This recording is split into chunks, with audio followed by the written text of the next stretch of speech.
모닝 인사이트 시간입니다. 요일별로 전문가들의 시각 함께 체크해보고 있는데요. 월요일은 바로세상운용의 윤정식 상무 웹캠으로 연결합니다. 상무님 안녕하세요. 네, 안녕하세요.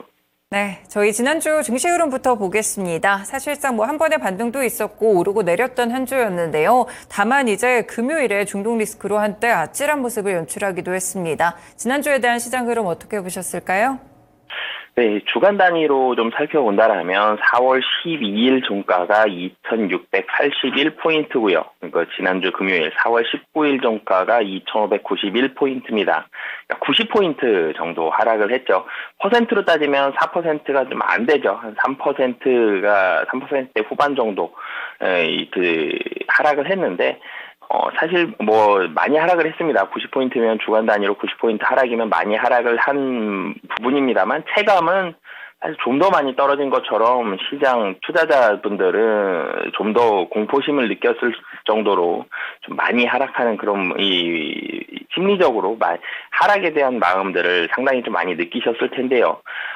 리스크들은 몇 가지가 있었습니다. 우선 미국에서는 금리에 대한 부분들 계속적으로 보수적인 발언들이 나왔죠. 금리 인하가 없을 수 있다. 아니면 금리를 다시 인상할 수도 있다. 그러니까 피벗이라는 표현들도 많이 나왔었고요. 그러면서 시장 상당히 좀 보수적으로 대응하는 유동성이 많이 줄어드는 그런 모습들이 좀 나타났죠. 그러면서 시장 심리가 상당히 많이 얼어붙었고요. 심리가 처음에 얼어붙으면 매수하는 섹터들이 좀 줄어들게 됩니다. 근데 여기서 좀 더 많이 줄어들게 되면 그동안 좋았었던 섹터도 차익 매물이 많이 나오게 되는데, 반도체에 대해서 차익 매물이 좀 많이 나왔죠. 그러니까 이 시장은 그러니까 굉장히 많이 심리가 좀 억눌려져 있는 그런 상황이다라고 보시면 되겠습니다. 여기에다가 중동발 리스크까지 나왔죠. 그러니까 중동발 리스크는 두 가지 우려가 있습니다. 한 가지는 전쟁이 발발한다. 그럼 경제에 대해서 불확실성이 커지는데, 중동입니다. 이스라엘과 이란에 대해서 전쟁이 나면서 굉장히 리스크가 길어진다라면은 유가가 많이 올라가게 됐죠. 유가가 올라가면 전 세계적으로 경제가 조금씩 어려워지게 되는 부분들도 있고, 그리고 무엇보다도 유가가 올라가면 물가가 올라가죠. 미국에서 또 금리 얘기 나올 거고요. 그러니까 인플레이션이 2%보다 훨씬 멀어져 있다. 금리 인하 또 힘들다. 이런 얘기들로 계속적으로 또 이어질 수가 있습니다. 결론적으로는 미국에서의 유동성이 올라가기 위해서는 아니면 경제가 좋아지던가 유동성이 높아지던가 이런 둘 중에 한 가지가 있어야 되는데, 이걸 다 가로막는 게 중동발 리스크였죠. 그렇기 때문에 전 세계적으로 미국도 그렇고요, 한국도 그렇고 다 좀 얼어붙는 그런 시장의 모습들이 지난주에 많이 펼쳐졌습니다. 미증시가 조정이 나왔었고, 직접적으로는 이 조정으로 인해서 국내 증시, 외국인 기관 매도가 나왔고요. 그러면서 시장이 하락하는 그런 모습을 보여줬습니다. 다행스러운 점은 그래도 목요일 4월 18일에 하루 동안 50포인트가 상승을 했습니다. 그러니까 월화수 많이 하락을 했었는데 목요일에 50포인트 상승을 하면서 시장 좀 진정시켰다가 금요일은 굉장히 무서웠죠. 퍼센트로 따졌을 때 3%가 넘는 하락까지 좀 나왔었다가 다시 하락폭을 좀 줄이는 그런 모습이 시장에서 나타났습니다. 장중에 좀 나타났는데, 이게 줄지 않았다라면은 시장 굉장히 좀 많이 어려워질 뻔했죠. 2,500선대 중반까지 장중에 좀 하락하는 그런 모습들이 있었는데, 시장 그만큼 변동성도 상당히 컸고 주간 단위로 봤을 때 하락폭도 상당히 큰 그런 모습을 보여줬습니다. 봉으로 좀 본다라 그래도 일봉은 사실 대부분의 일봉들을 다 하회를 했죠.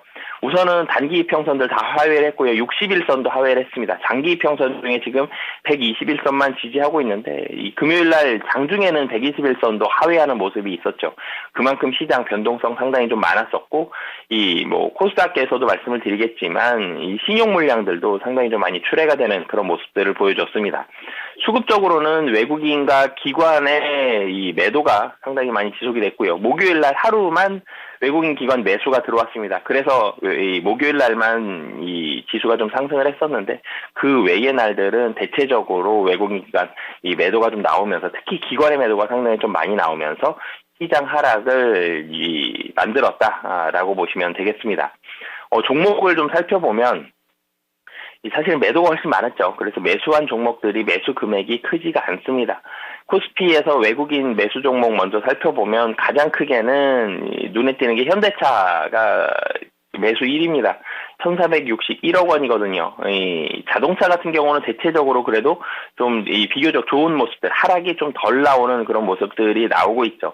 이 삼성전자도 그렇고요, SK 하이닉스도 그렇고 시가총액 최상위 종목들이 이 고점에서부터 좀 많이 떨어졌다라면은 현대차 같은 경우나 뭐 기아도 그렇고요, 좀 고점 대비해서는 좀 덜 하락하는 그런 모습들이 있는데 실적에 대한 기대감들이 좀 있고 특히 현대차 같은 경우는 이 연기금이 계속적으로 좀 매수를 하고 있다라는 점, 이런 부분들이 긍정적으로 작용을 하고 있습니다. 그리고 그 외에도 뭐 자동차 운송 장비 이쪽을 좀 살펴보면 하나 에어로스페이스는 계속적으로 고점을 좀 경신해가면서 올라가고 있는 모습, 그리고 현대모비스도 이 매수 상위에 있는 그런 모습을 보여주고 있습니다. 그리고 중공업주 중에서 이 유가가 좀 많이 올라왔기 때문에 뭐 해운이라든지 조선주들 이런 종목들이 지난주에 좀 지난주에 좀 관심을 좀 받았었는데 코스피 외국인 매수 상위 종목에 삼성중공업 지난주에 좀 강하게 좀 올라가는 그런 모습을 보여줬고요. 은행주들도 일부 좀 매수하는 그런 모습을 보여줬습니다. 뭐 KB금융이라든지 이 신한지주, 우리금융 매수를 했는데 매수 금액이 뭐 굉장히 크진 않아요. 네, 그래서 이 바닥권에서 조금 올라가는 그런 모습은 은행주들 보여주지만 반등폭은 크지 않았다라고 보시면 되겠고요. 매도 쪽에서 특징이 좀 있죠. SK 하이닉스가 매도 1위입니다. 5,350억. 순 매도를 보여줬습니다. 그리고 한미 반도체가 ETF 코덱스 200을 제외하면 한미 반도체가 매도 2위고요. 그리고 삼성전자까지 좀 매도하는 모습이 나왔는데 SK 하이닉스가 매도 금액이 압도적으로 좀 많은 그런 모습을 보여줬고요. 반도체가 전체적으로 미국 시장에서 엔비디아가 조정 많이 받았죠. 그리고 그 외에 뭐 TSMC라든지 이 다른 반도체 관련된 종목들도 대부분 좀 조정을 받았었기 때문에 국내 반도체 관련된 종목들 외국인들이 좀 매도하는 그런 모습을 보여줬습니다. 이 코스피 기관으로 좀 넘어가 보면 기관에서는 조선과 해운주들을 좀 매수하는 모습을 보여줬습니다. 이 조선주들은 사이클이 이제는 좀 호황 사이클에 들어왔다라는 분석이 있고요. 그리고 국제유가가 좀 올라가져 있죠. 유가와 천연가스 가격이 올라간다라면은 LNG선이라든지 이런 조선주들에 대해서 수혜를 볼 수 있기 때문에 조선주들 그래서 관심을 좀 받고 있는 그런 상황입니다. 뭐 한화오션도 있고요. HD 현대미포 그리고 HD 현대중공업이라든지 이 조선 관련된 종목들 그래서 이 매수 상위에 좀 올라가 있는 그런 모습이 있고요. 이 외국인은 현대차를 매수를 했죠. 이 기관은 기아를 매수를 했습니다. 똑같이 자동차지만 종목은 좀 갈리는 그런 모습이 있었고 기관 같은 경우는 SK 하이닉스 물론 이제 5거래일 중에 2거래일은 매도하고 3거래일은 매수를 했습니다만 그래도 매수에 좀 더 가까운 모습 SK 하이닉스를 좀 매수하는 그런 모습을 보여줬습니다. 기관이 근데 이 압도적으로 좀 매도했던 게 삼성전자를 매도를 했거든요. 삼성전자는 기관 뭐 계속 매도를 하고 있습니다. 4월 5일부터 지난주 금요일까지 하루도 빼지 않고 매도를 하는 그런 모습이 있는데 외국인의 매수세가 있을 때에도 매도를 했고 외국인이 매도를 할 때도 매도를 하면서 반도체에 대해서 사실 삼성전자가 나쁠 건 별로 없어 보이거든요. 실적 올라가고 있고요. 엔비디아 납품도 하반기가 아니라 상반기 중으로 좀 당겨질 수 있다. 이런 분석들도 나오고 있는데 그럼에도 불구하고 매도가 나오는 이유는 많이 올랐던 부분에 있어서의 차익 실현 매물이 계속적으로 좀 나왔다라고 보시면 되겠습니다.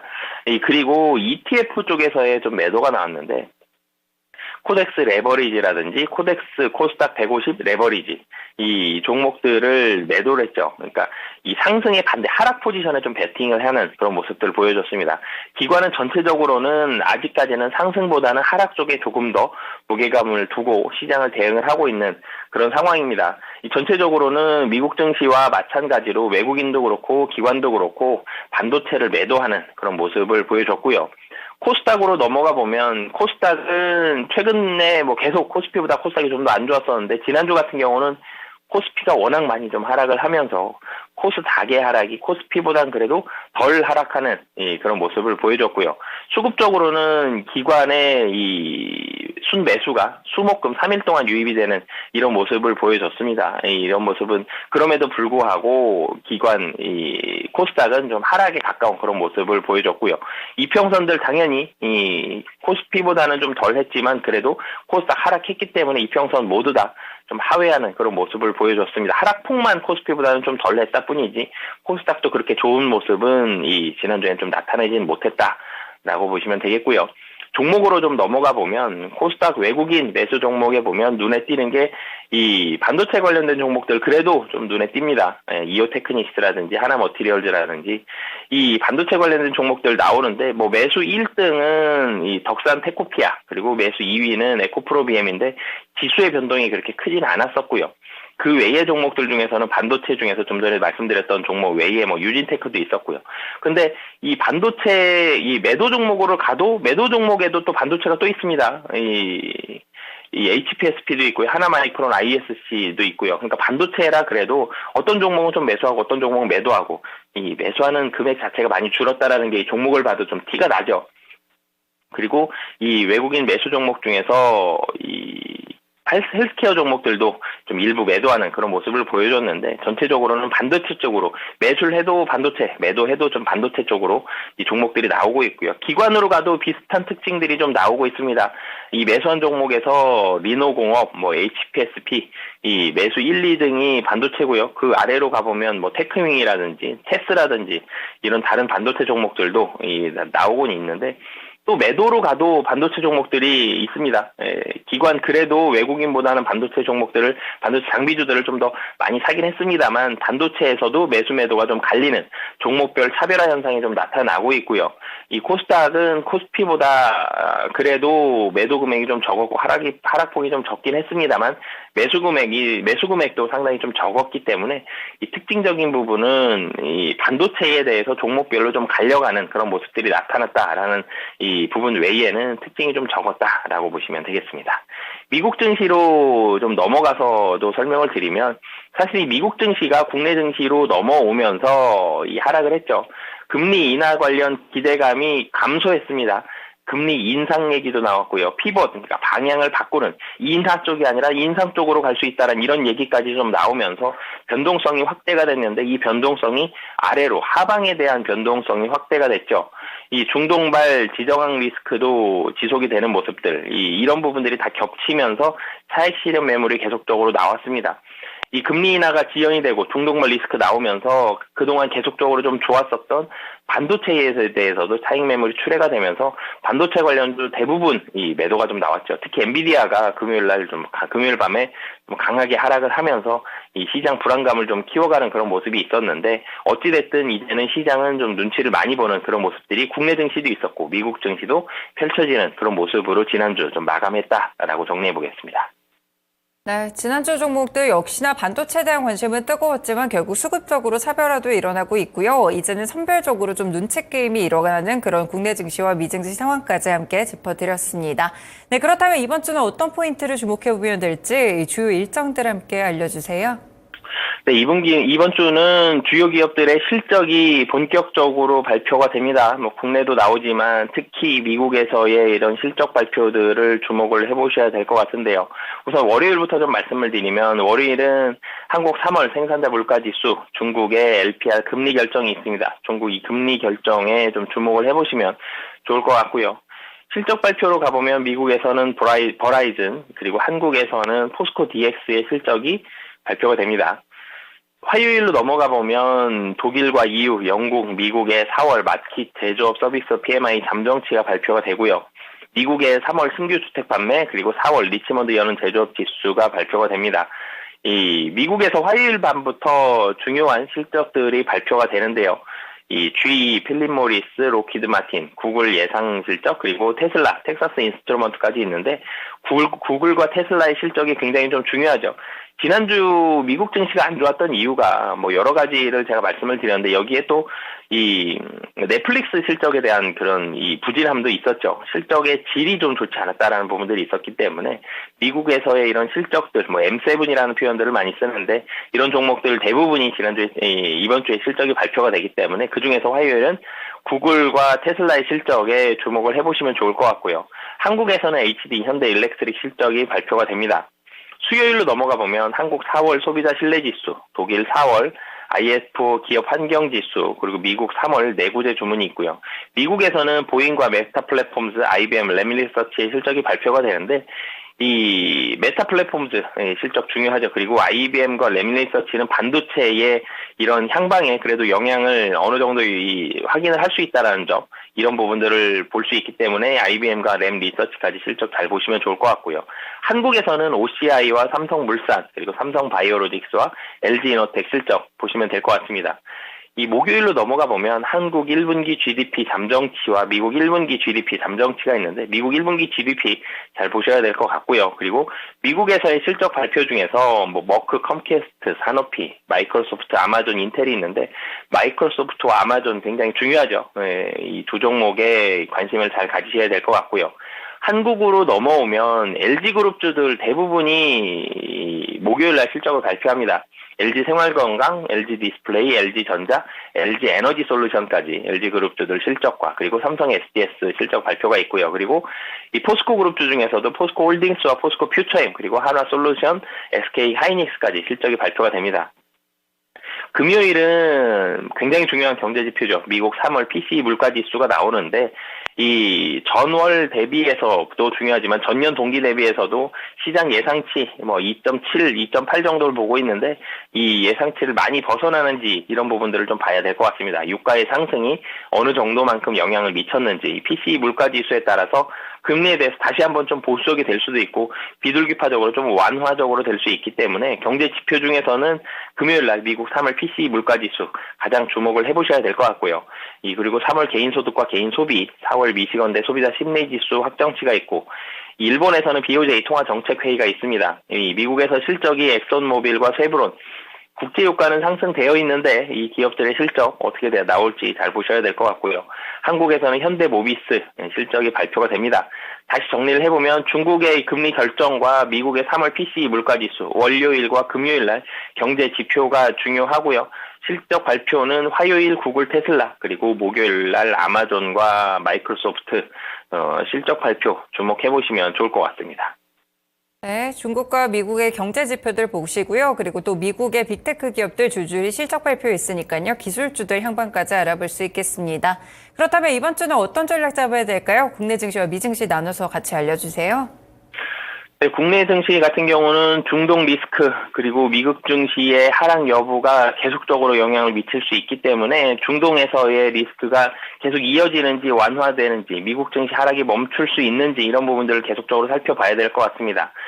시장 굉장히 좀 우려감을 많이 갖고는 있습니다만 이 환율 계속 잘 봐야 되죠 또. 근데 환율에 대한 추가 상승은 좀 제한적일 것으로 보여집니다. 환율 계속적으로 올라가면서 수급적으로도 부담을 느꼈었는데 1,400원을 많이 넘어가기에는 쉽지 않죠. 1,400원 정도를 우선 박스권 상단으로 보시면 될 것 같고요.